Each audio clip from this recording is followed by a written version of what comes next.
Hey everyone, welcome to my channel. Thanks for stopping in and checking out this video. You might be here because of the first video, which was when we went over the Yoshimura exhaust system for the 2021 Trail 125. In that video, we went over the unboxing, information about the system, its potential gains and claims from Yoshimura on what it should do for the bike, and just kind of went over it with the fine-tooth comb. So if you're looking for a more detailed look at the system and what it's about, check out that first video. I'll probably link it up top here for you and make it easy to jump over to. Once you come back, you're going to find yourself back here where we are now going to do the install of the system on the bike. So we're going to see what it takes to first remove the factory exhaust system. And I glanced through my manual, my repair manual, service manual I bought. So it might be a little bit different than the systems you've put on before because the Trail 125 has skid plate and engine guards and side pod covers and stuff that might inhibit the access to the system a little bit. So I glanced over that, got an idea of what we're working with, and we're going to start tearing this thing apart.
Alright, so the Yoshimura exhaust system for the 2021 and up Trail 125 is installed. The process was super easy. There was a couple of roadblocks along the way, mostly because I think this was a demo unit and I didn't get all of the pieces with it, which is understandable. So your experience will vary. You will have the correct mounting hardware.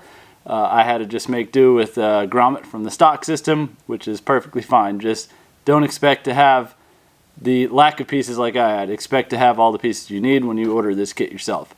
The only other thing I had trouble with was lining up the bolt holes on the heat shield on the header, which I imagine could also be from this being maybe early production or pre-production unit. Like I said, this exhaust was provided to me by Man in the Box and Yoshimura, so I have to understand that it could be demo, open box, or maybe a prototype model. So with that, if you fast forward right to this spot, I wish you would have watched the whole thing. If not, that's cool. Let's get this thing started up and see how it sounds. I know for a fact it's going to be loud. I've experienced with Yoshi pipes before, so I expect it to be loud, but I know you all want to hear it. So before we go, there's a video before this about the unboxing and the overview of the system. A lot of good technical specs in there and details. I think you'll enjoy that. And after this video, we're going to do a sound check video where I go and ride it, all different sorts of scenarios, moto, dirt, road, trails, everything. However, I want to wait until I get the spark arrestor before I do that because I want to provide all the different sounds in its spectrum. So that'll be a little bit down the road. And then we're going to give it some time, probably a couple of months, and I'm going to do a long-term review on it. Or not so much a long-term review, but a review. I want to give myself enough time with the system, see how I like it, see how it sounds over the course of time, and then I can provide more of an accurate review for you all. So with that, let's get her started up.